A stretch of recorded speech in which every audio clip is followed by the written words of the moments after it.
तो गाइस देखिए, इस समय सुबह के 9 बज रहे हैं। तो हम लोग खेतों में बुआई की जा रही है। तो इस खेतों में गेहूँ नहीं, धान की बुआई की जा रही है। और उसके बाद पहाड़ों में क्या होते हैं, सीढ़ी नुमा खेत होते हैं। तो ये सीढ़ी नुमा खेतों में बड़ी मुश्किल हो जाता है हल जोतना बैलों के द्वारा, क्योंकि जगह नहीं मिल पा रही है। काफ़ी छोटा खेत है और ये देखो बैल इधर भी नहीं आ पा रहे हैं। तो हमारे यहाँ कोई ट्रैक्टर वगैरह तो नहीं चलता पहाड़ों में। इस तरह से खेतों की बुआई की जाती है।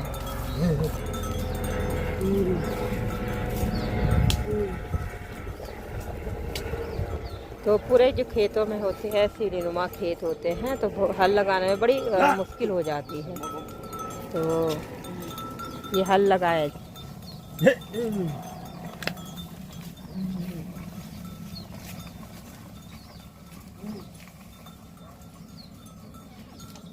तो कम से कम इसमें धान बोआ जाएगा। और उसके बाद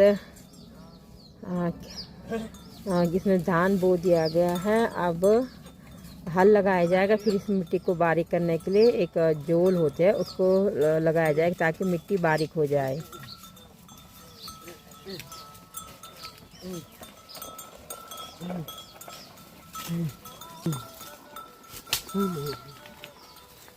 तो पहाड़ों में इस तरह से बुआई की जाती है।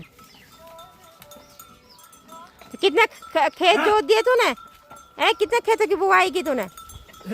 कुछ नहीं बोलो। खेतों मेरे पापा बोले कितने खेतों की बुआई की तूने? हैं? कुछ नहीं कह रहा है। लगभग उसने 10-12 खेत की बुआई कर दी सुबह से। अब ये लास्ट खेत है, क्योंकि अब इनको धूप भी होने वाली है। और उसके बाद आजकल अब मई का महीना चल रहा, काफ़ी तेज़ धूप पड़ रही है। और सुबह 5 बजे से ये बुआई करने पे लग गया था। कम से कम अभी 10 बज चुकी है। 5 घंटे इन खेतों ने, इन बैलों ने बुआई की। पूरे एरिया के ये वाली जो एरिया है, सारी बेल्ट इसने आज ही इसने बुआई की, इतने खेतों की। और कल कहाँ करेगा तू बुआई?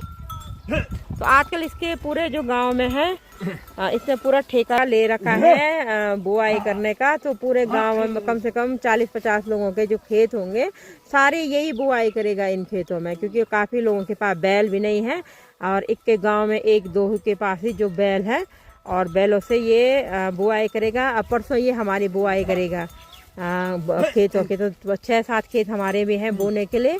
तो ये हमारे खेतों की बुआई करेगा। तो हम भी उसमें धान बोआ जाएगा। गोरा और मंडवा की फसल बोई जाएगी।